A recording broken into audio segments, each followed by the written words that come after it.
Welcome to episode 8 of the Snowball Effect. I'm here with Dakota Sheets, founder and CEO of Resolution. Dakota, welcome to the show. Hey, thanks, Noah. Nice to meet you, man. I'm excited to dive into it. And, hear your story as well a little bit. For sure. So let's get right to it. So obviously, Resolution was like your big company. That's kind of what got you started with business, if I'm not mistaken.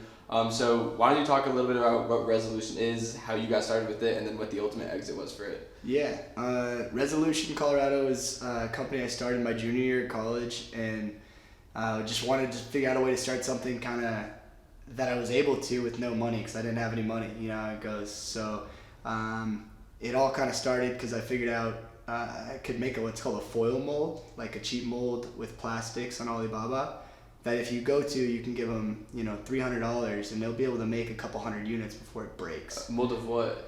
So when you make plastics or you're engineering a product from like the beginning, you're building a mold from the beginning. Okay. And when you get to like building a titanium mold, that's like how you're making tens of thousands of units with that, because it can press it. But if you're just getting samples made, you can make a foil mold, and it cost me $300. And it's often like these wristbands and things like that. The foil molds start out as. And I invented these little caps, and these stretchy caps would snap on top of cannabis accessories, bongs, quite frankly, for the most part. And it allowed people to shake up a bunch of shit inside the glass rather than covering it with their hand and doing this motion. So those super cheap caps were just a godsend. It was able to, I started hustling trade shows, and just for the next 3 years, I went to every ancillary cannabis trade show that I could, and I just made a name for myself in those realms and put it into distributors and things like that. Those distributors then in turn would give me, kind of purchase orders to grow the cash flow. So I'd get like net 30 from my distributor or from my manufacturers, and kind of just keep growing this thing. So that was the original window. So I had been doing Resolution for 7 years. The caps were were the first 3, and then I kind of, we got into meme page marketing, and then I kind of had my pick of which cleaner in the industry to work with to scale the business into actually making cleaner itself at that point. Okay. So the first product was literally just a cap you put over it so you could use other cleaning products, and it just makes it easier to shake it without having to splash it all over your hand and make a mess. Okay, interesting. And when you were selling those caps, was it only, because you went to trade shows, you were selling to retailers, were you doing direct to consumer as well? I had a Squarespace site up at my first 2 years. I think I got a Shopify site up my year 3, but it was junk. I wasn't doing any traffic. I didn't understand what I was doing. I think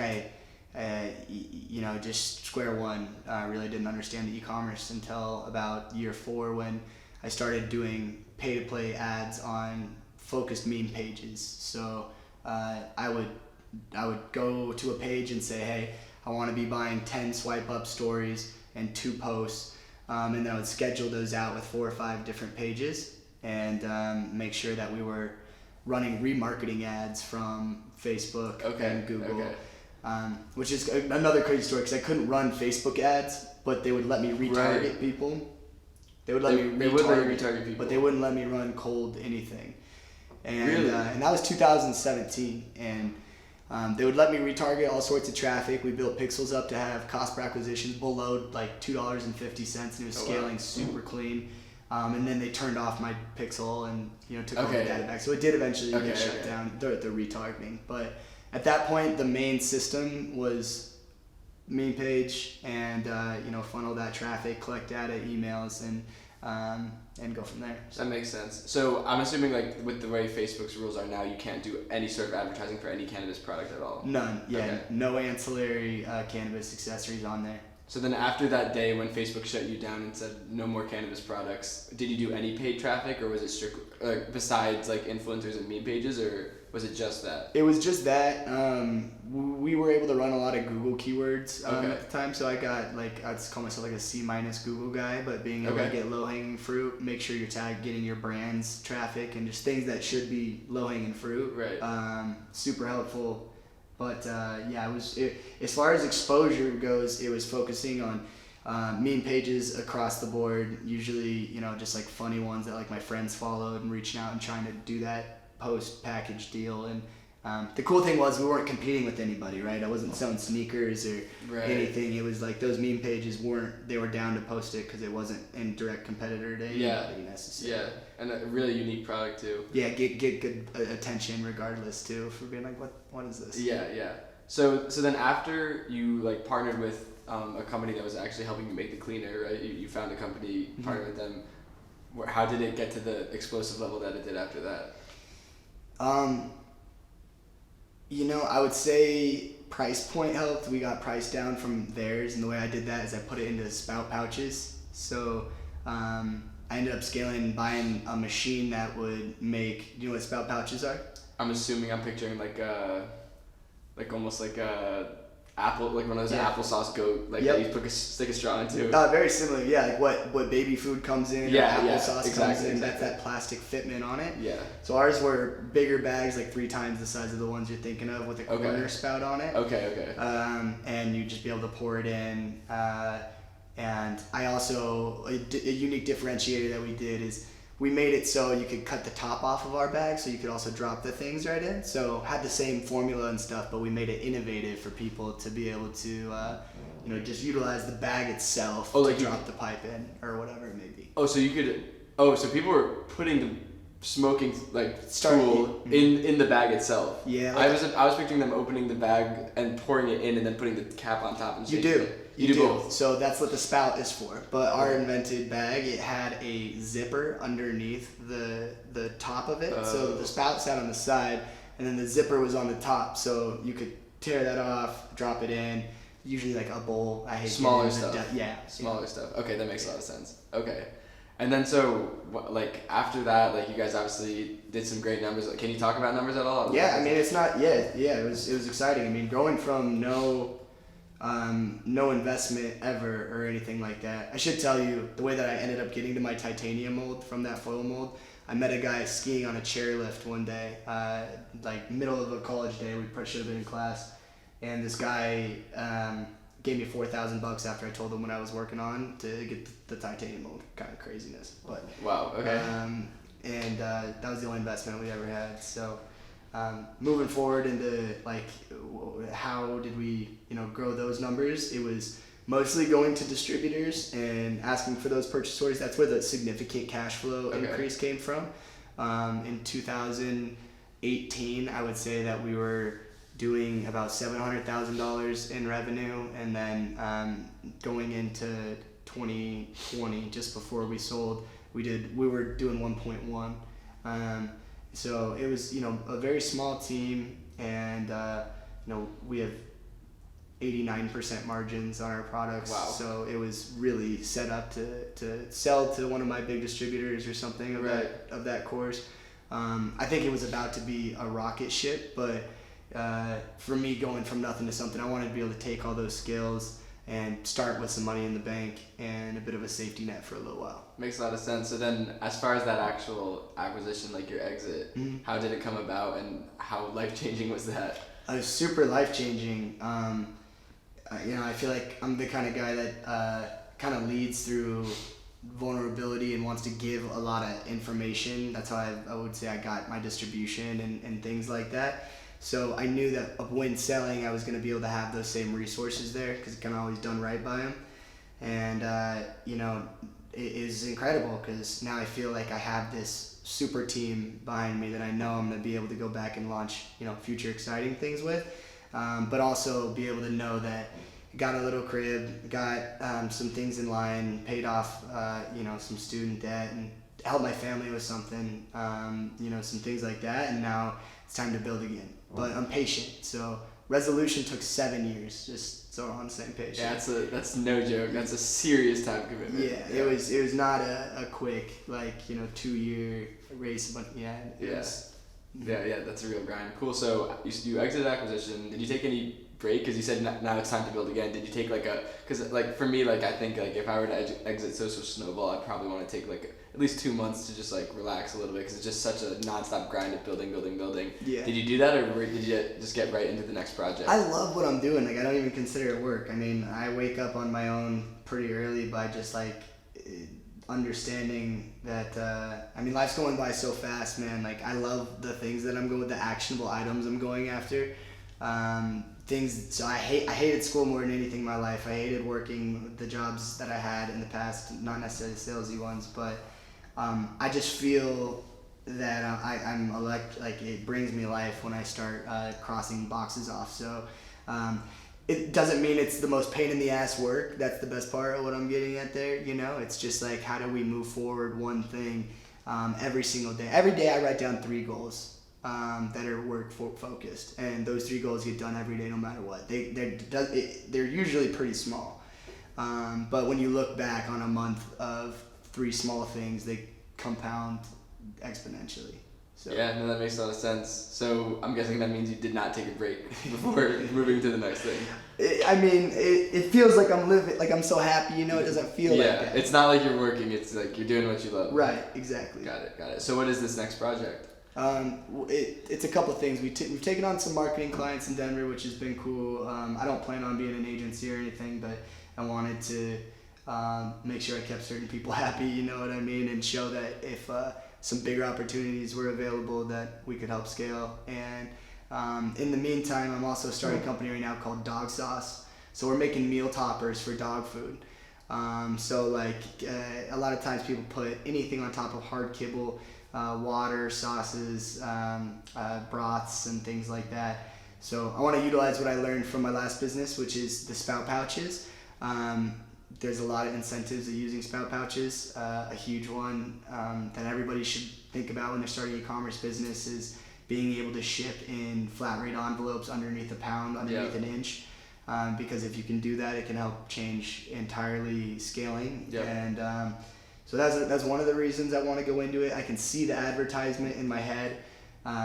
Coming from my last business, you have to be very engaged in these communities nonstop to get free money, so to speak, not running paid ads, but you have to be very engaged to get that organic return back. Mm-hmm. And I love dogs, and I could scroll all day and be involved in those communities, and I leave feeling like good about it. So that was another part of it. And yeah, I got some big goals for that company, but Dog Sauce, I'm hoping to create a term, not a brand. I want to be known as like a term. I mean, that would be the term for it. I couldn't think of what else what other household name it could become besides that. Right. So it's literally, I'm assuming this probably goes without saying, but it's literally sauce for dog food to incentivize dog food or dogs to eat dry dog food when they aren't interested in it. Absolutely. Yeah. It's nutritionally awesome as well. Okay. They're vegetable purees and mixed with some other vitamins. So it's incredibly safe, and it's just crazy. We feed our dogs junk. It's for the most part sawdust and like put together. Yeah. Like there's literally laws that are intact that allow like a roadkill to get put into. Really? Yeah, it's insane. So I know my friends, my close friends, likely aren't going to be buying $300 farmer's dog kits and things like that. Yeah.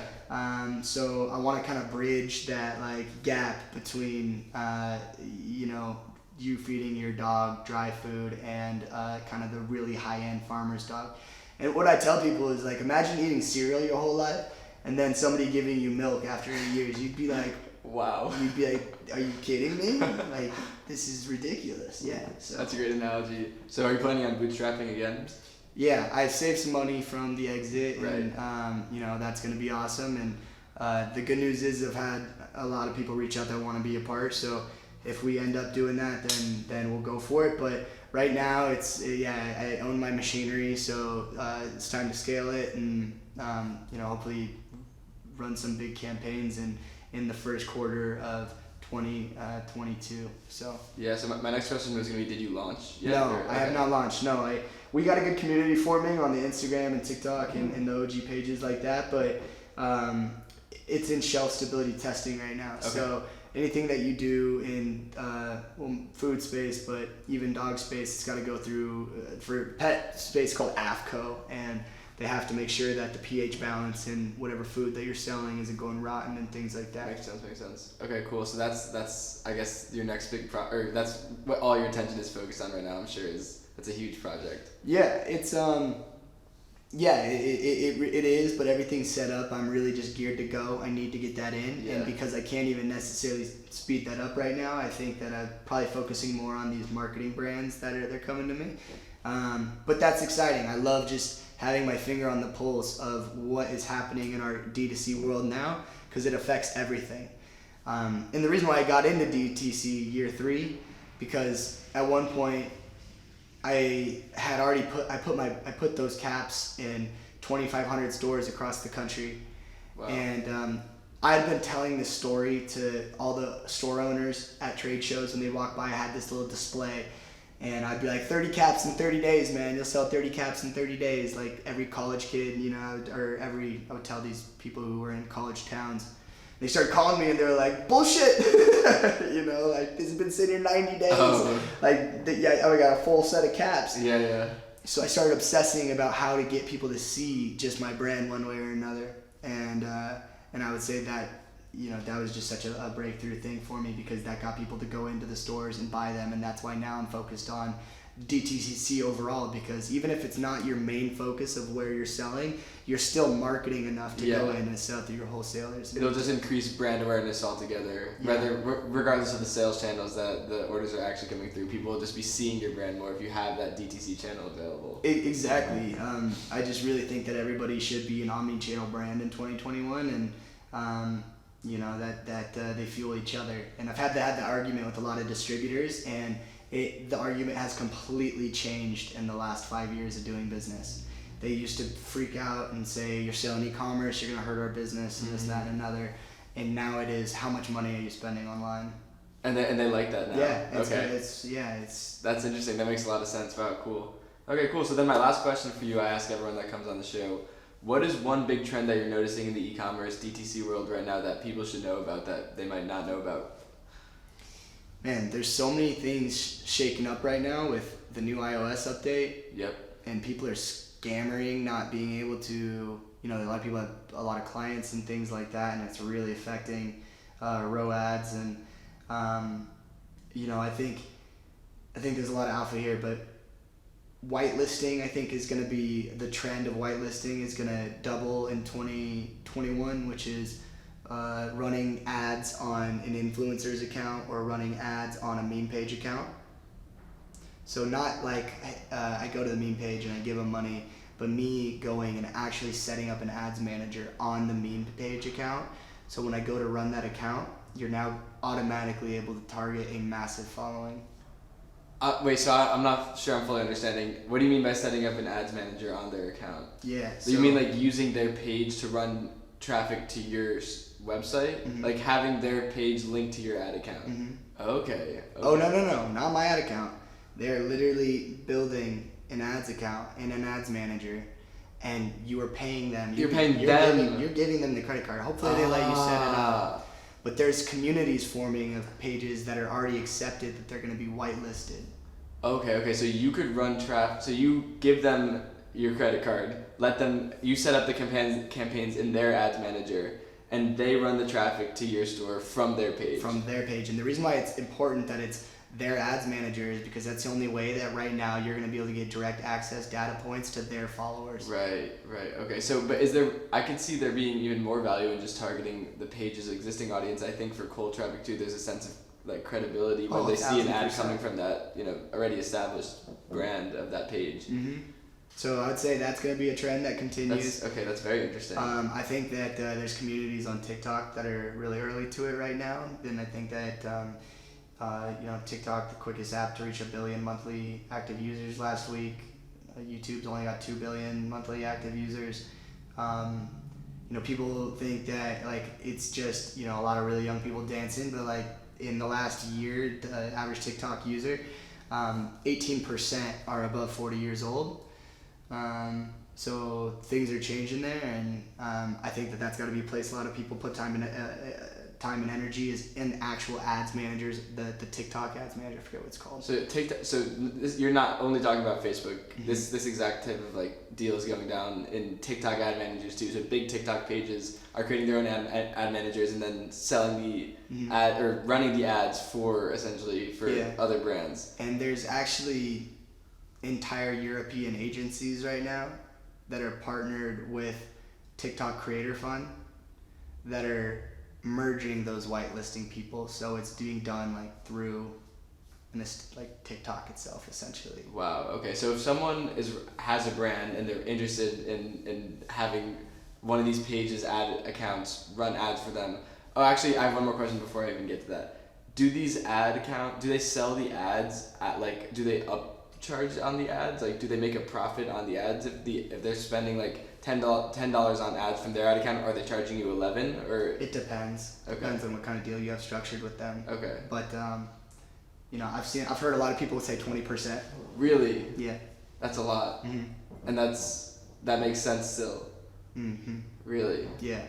Interesting. Okay, so if someone is interested in trying this out, like, is there an agency you work with, or is there a way to find the pages that are doing this type of deal? I wouldn't feel comfortable giving those specific agencies they are. Fair enough, yeah. The people that they are working with. It's like I feel kind of lucky to be, to try and let them do with me. But I think anybody can reach out to these pages, and I think big pages, especially influencer pages, are going to start it being normalized.